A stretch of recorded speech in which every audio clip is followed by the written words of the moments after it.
Hello everyone. Keralam ഇന്ന് പകർച്ചവ്യാധിയുടെ ആശങ്കയിലാണ്. Viral പനി, മഞ്ഞപ്പിത്തം, ഡെങ്കിപ്പനി, വെസ്റ്റ് നൈൽ പനി തുടങ്ങി ഒട്ടുമിക്ക പകർച്ചവ്യാധികളും കേരളത്തിൽ അങ്ങോളം ഇങ്ങോളമായി റിപ്പോർട്ട് ചെയ്തുകൊണ്ടേയിരിക്കുകയാണ്. മഴ കനക്കുന്നതും പകർച്ചവ്യാധിക്ക് ആക്കം കൂട്ടുന്നുണ്ട്.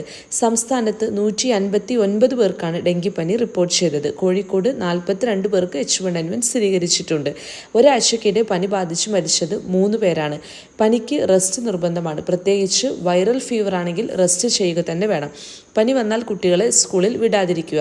ഇതുവഴി മറ്റു കുട്ടികളിലേക്ക് പകർച്ചവ്യാധികൾ പകരുന്നതിനെ പൂർണ്ണമായും തടയാൻ സാധിക്കും. അതുപോലെ രക്ഷിതാക്കൾക്ക് അവരുടെ കുഞ്ഞുങ്ങളിൽ കൂടുതൽ ശ്രദ്ധ ചെലുത്താനും സാധിക്കും. പനിയുള്ള സമയത്ത് ബ്രെഡ് പോലുള്ള ഭക്ഷണ പദാർത്ഥങ്ങൾ ഒഴിവാക്കുകയും കഞ്ഞിവെള്ളം പോലുള്ള ഭക്ഷണങ്ങൾ കൊടുക്കാനും ശ്രദ്ധിക്കുക. അതുപോലെ തന്നെ എന്തെങ്കിലും രോഗലക്ഷണങ്ങൾ കുഞ്ഞുങ്ങളിൽ കാണിക്കുകയാണെങ്കിൽ ഉടൻ തന്നെ ഒരു ഡോക്ടറെ സമീപിക്കുക. സ്വയം ചികിത്സ പൂർണ്ണമായും ഒഴിവാക്കേണ്ടതാണ്.